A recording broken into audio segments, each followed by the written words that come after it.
There is a specific kind of loneliness that nobody prepares you for. It's not the loneliness of being single. It's not the loneliness of losing someone. It's the loneliness of lying next to your husband at night and feeling completely, utterly alone and not being able to say it out loud because from the outside, you have everything you were supposed to want. Today's episode is for two women, the one who is already married and recognizes everything I'm about to say, and the one who isn't married yet, because I want her to know what to look for before she's already inside it, wondering how she got there.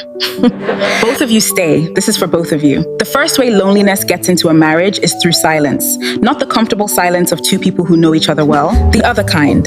The silence that happens when she realizes, gradually, over months, over years, that there is no point bringing certain things up because nothing changes, because the conversation goes nowhere, because she ends up more frustrated after trying than she was before.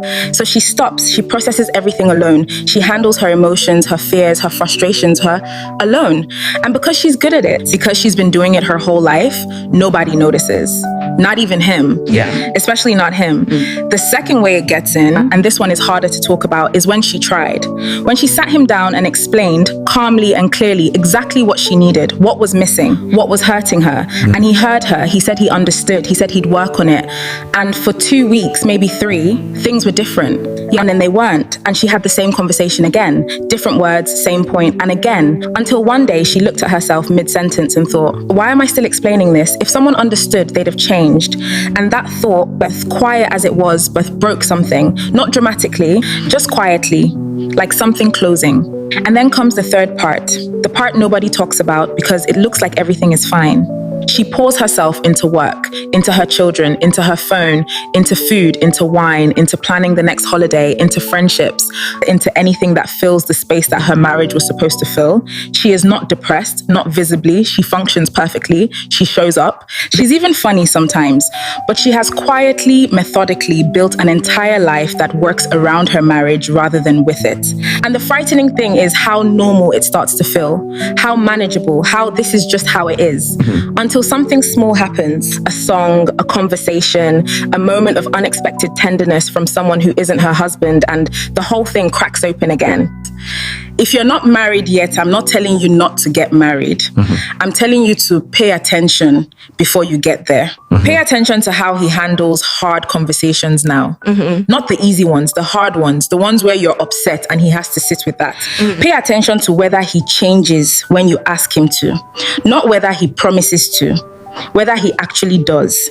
Because the man you marry is broadly the man you already have.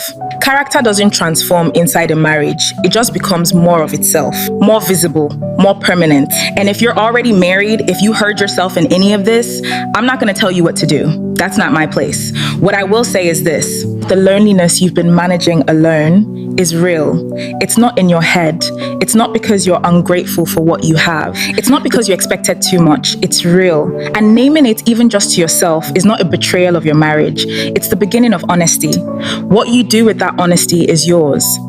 But you can't do anything with it until you stop pretending it isn't there. Marriage was never supposed to be something you survive. It was supposed to be something you actually live inside of Tate, with someone who sees you, who stays curious about you, who makes the room feel less heavy, not more.